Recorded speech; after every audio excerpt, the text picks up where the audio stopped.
नमस्कार दोस्तों, एक बार फिर से स्वागत करता हूं आपके अपने ही यूट्यूब चैनल MK स्टोरी में। आज मैं आपको केदारनाथ धाम की यात्रा के बारे में बताने जा रहा हूं। केदारनाथ धाम यात्रा करने से कौन कौन से फल मिलते हैं तथा केदारनाथ धाम से जुड़ी कुछ अन्य जानकारियां भी आपसे साझा करूंगा। इसके पहले आप भोलेनाथ के ध्यान में खो जाएं। अपने प्यारे प्यारे हाथों के प्यारे प्यारे अंगुलियों से हमारे चैनल को सब्सक्राइब जरूर करें। तो आइए बिना देरी करते हुए शुरू करते हैं।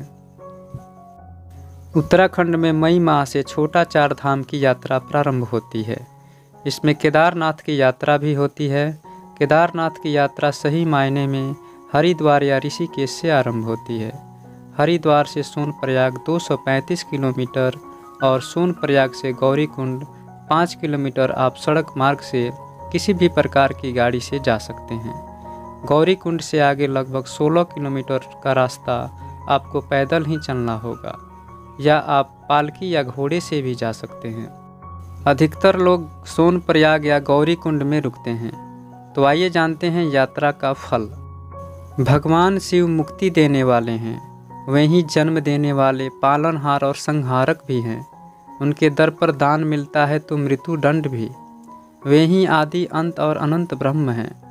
संपूर्ण धरती पर सभी धर्मों के लोग उनको ही किसी न किसी रूप में पूजते या उनकी प्रार्थना करते हैं। धार्मिक मान्यता है कि चार धाम यात्रा करने से मनुष्य को मोक्ष की प्राप्ति हो जाती है।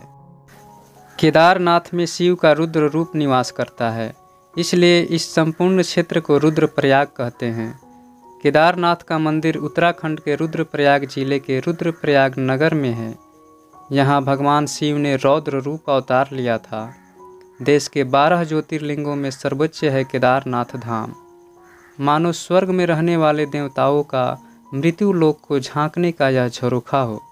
धार्मिक ग्रंथों के अनुसार 12 ज्योतिर्लिंगों में केदार का ज्योतिर्लिंग सबसे ऊंचे स्थान पर है। मान्यता है कि समूचा काशी, गुप्त काशी और उत्तर काशी क्षेत्र शिव के त्रिशूल पर बसा है। यहीं से पाताल और यहीं से स्वर्ग जाने का मार्ग है। शिव पुराण के अनुसार मनुष्य यदि बद्री वन की यात्रा करके नर तथा नारायण और केदारेश्वर शिव के स्वरूप का दर्शन करता है तो निसंदेह ही उसे मोक्ष प्राप्त हो जाता है। ऐसा मनुष्य जो केदारनाथ ज्योतिर्लिंग में भक्ति भावना रखता है और उनके दर्शन के लिए अपने स्थान से प्रस्थान करता है, किंतु रास्ते में ही उसकी मृत्यु हो जाती है, जिससे वह केदारेश्वर का दर्शन नहीं कर पाता है, तो समझना चाहिए कि निश्चित ही उस मनुष्य की मुक्ति हो गई। शिव पुराण के अनुसार केदार तीर्थ में पहुंचकर वहां केदारनाथ ज्योतिर्लिंग पूजन कर जो मनुष्य वहां का जल पी लेता है उसका पुनर्जन्म नहीं होता है।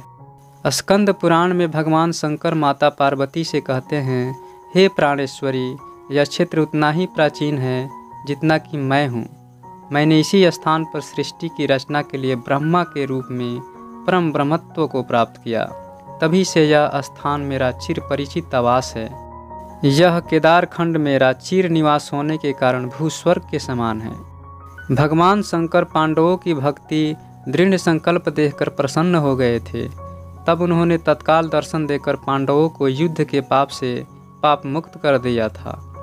उसी समय से भगवान शंकर बैल की पीठ की आकृति पिंड के रूप में श्री केदारनाथ में पूजे जाते हैं। जो भी इनकी पूजा करता है वह पाप मुक्त हो जाता है।